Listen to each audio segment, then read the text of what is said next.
ज्ञान कार्यपत्रक नंबर 14 आपकी ये 18 नवंबर की वर्कशीट है। इसे आप लोगों को रीड करना है। उसके बाद कुछ इसके छोटे से अभ्यास दिए गए हैं, वो आपको करना है।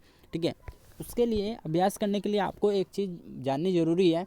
मैं इतना नहीं कहूँगा कि आप बिल्कुल डिटेल में पढ़ो, पर मैं आपको इसे एक हिंट तरीके से समझा दूंगा। ठीक है, जिससे आप लोगों को समझ में आ जाएगा और इसके आप अभ्यास भी कर सकोगे। ठीक है बच्चों, चलो चलते हैं नीचे।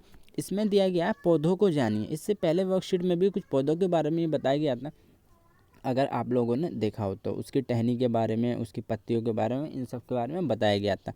ठीक है, तो इसमें हम चलते हैं। इसमें क्या दिखाया गया है कि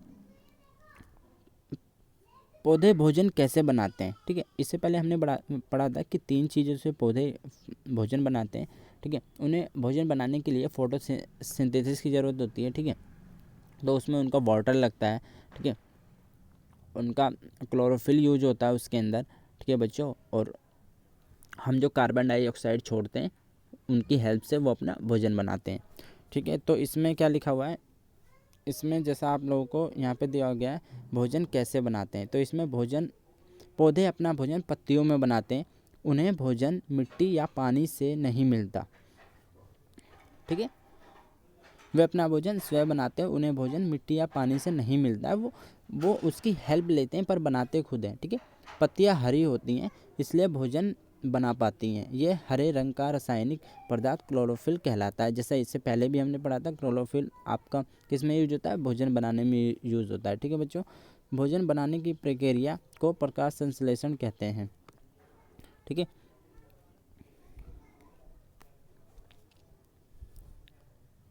प्रकाश संश्लेषण, फोटोसिंथेसिस। ठीक है, ये आपको इंग्लिश में भी वर्ड्स याद रखने हैं, क्योंकि आप जब बड़े हो जाओगे, ठीक है, 10th क्लास के बाद आप जब साइंस साइड लोगे तो आप लोगों को ये सब चीज़ इंग्लिश में ही पढ़नी पड़ेंगे। ठीक है, तो आप लोग इन वर्ड्स को अभी से ही इंग्लिश में लिखते चलिए। प्रकाश संश्लेषण को फोटोसिंथेसिस भी कहते हैं। ठीक है बच्चों, क्योंकि 10th क्लास के बाद जब आप लोग साइंस साइड लोगे, ठीक है, जब आप लोग मेडिकल लाइन में जाओगे, MBBS के लिए अप्लाई करोगे, तो आप लोगों को फिर सब कुछ इंग्लिश में ही पढ़ना पड़ेगा, फिजिक्स केमिस्ट्री बायो। तो इसलिए आप लोग अभी से इंग्लिश में भी प्रैक्टिस करते चलिए। ठीक है, इसमें पूछा गया सही गलत का चिन्ह लगाएं। ठीक है, भोजन बनाने के लिए पौधों को ऑक्सीजन चाहिए? नहीं, पौधों को क्या चाहिए, आपका कार्बन डाइऑक्साइड चाहिए। ठीक है, तो ये आपका गलत हो जाएगा। ठीक है बच्चों, फिर पौधों को भोजन मिट्टी से मिलता है?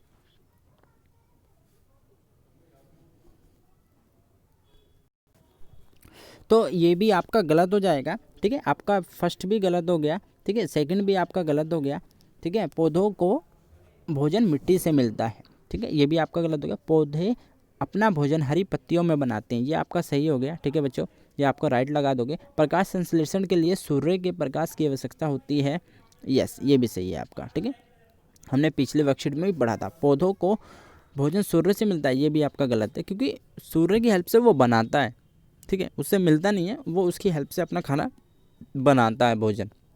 ठीक है बच्चों, तो आपका ये कंप्लीट हो गया।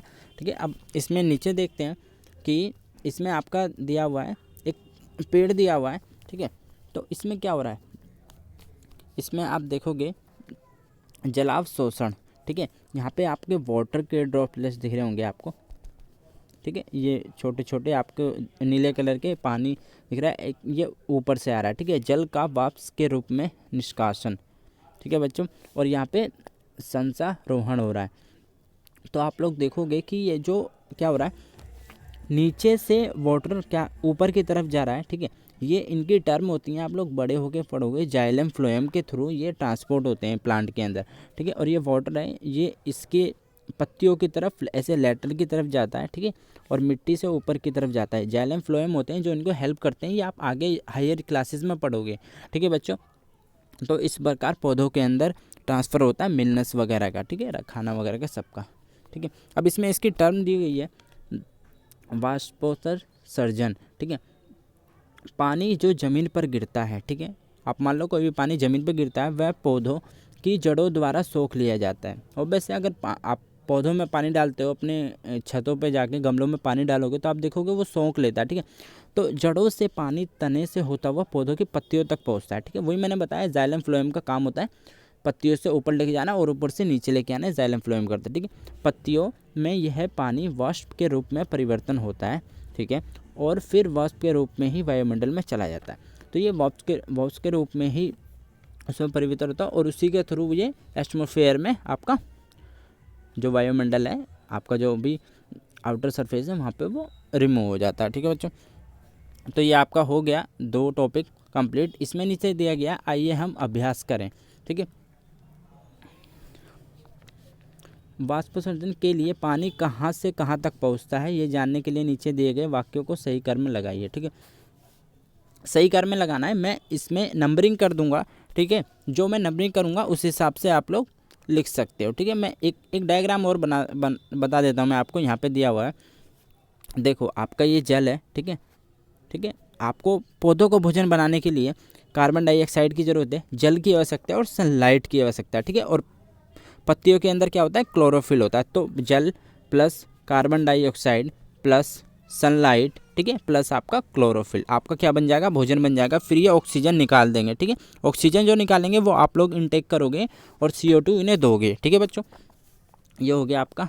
तो अब बताता हूँ मैं कि इसमें जो वाष्पोत्सर्जन के लिए पानी कहाँ से कहाँ तक, इसको अरेंज करना है। ठीक है, तो सबसे पहले क्या होगा, पानी क्या होगा, जड़ से सबसे पहले पानी क्या होगा, उसमें सोखेगा वो। ठीक है, जैसा उसमें बताया था, इसमें आप लोग दिखा देता हूँ मैं आपको। देखो पानी जो ज़मीन पर गिरता है वह पौधों के द्वारा जड़ों से सोख लिया जाता है। ठीक है, सबसे पहले वो क्या करेगा, वो सोख लेगा उनको। ठीक है,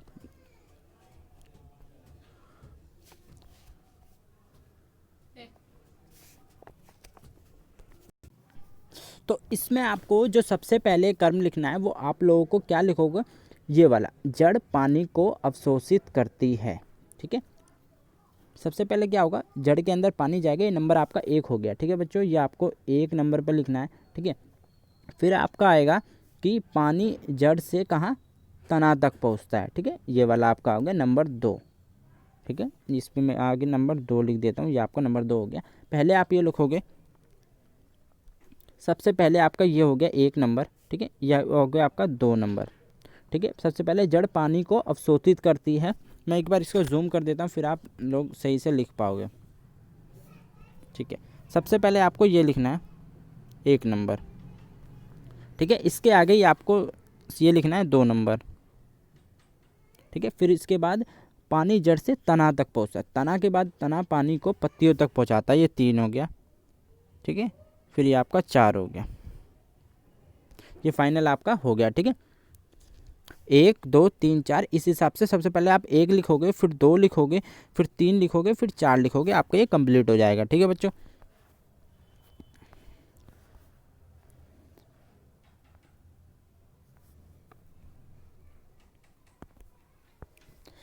दो गमले लीजिए।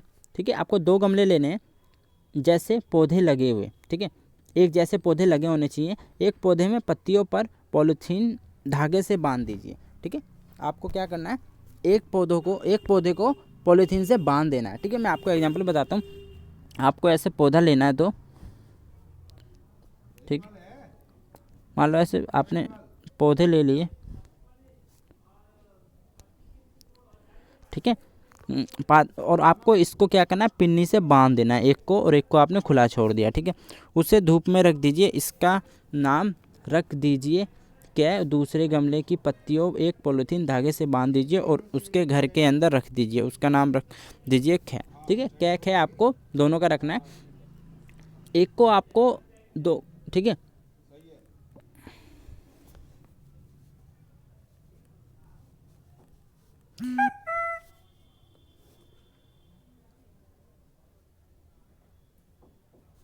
ठीक है, दोनों पे आपको पत्तियों पे, जो उसके गमले की पत्तियां हैं उन पे पॉलीथीन बांधनी है। ठीक है बच्चों, एक पे नहीं बांधनी, दोनों पे। एक को धूप में रखना है, एक को अपने घर पे रखना है। ठीक है, तो उसके बाद 12 घंटे बाद उसका नाम रख दीजिए खे। 12 घंटे बाद दोनों गमले की पॉलीथीन को देखिए। ठीक है, तो आपको क्या, ठीक है, गमले के पॉलीथीन में आपने क्या देखा वह लिखिए, और गमले की पॉलीथीन में आपने खे वाले में क्या देखा वो आपको लिखना है। ठीक है, तो अगर आपको एक प्रैक्टिकल करना पड़ेगा इसके लिए। ठीक है, मैं आपको बता देता हूँ कि अगर आप, तो जैसा कि आप लोग देख सकते हैं कि इसमें मैंने जो आपको आंसर दिया है, इसमें आपको क्या लिखना है, क्या में आपको लिखना है कि गमले में पॉलीथीन के भीतर जल की बूंदें थी क्योंकि इसमें सूर्य प्रकाश के कारण वाष्पोत्सर्जन हुआ था। ठीक है बच्चों, इसमें आपको ये लिखना है। और इसके बाद वाले में आपको लिखना पड़ेगा ख वाले में आपको लिखना है गमले में पॉलीथीन के भीतर जल की बूंदें नहीं दिखाई दी थी क्योंकि इस गमले को सूर्य के प्रकाश में नहीं मिला। ठीक है, और वाष्पोत्सर्जन नहीं हुआ। तो फाइनली आपके दोनों आंसर कंप्लीट हो चुके हैं। ठीक है, आपके ये दोनों कंप्लीट हो चुके हैं। आप लोग ने होपफुली लिख लिया होगा इसको। ठीक है, अगर आपको मेरी वीडियो से थोड़ा भी सीखने को मिला तो चैनल को जरूर सब्सक्राइब करना। मिलते हैं नेक्स्ट वीडियो में। Till then bye, be safe, stay healthy. जय हिंद, जय भारत।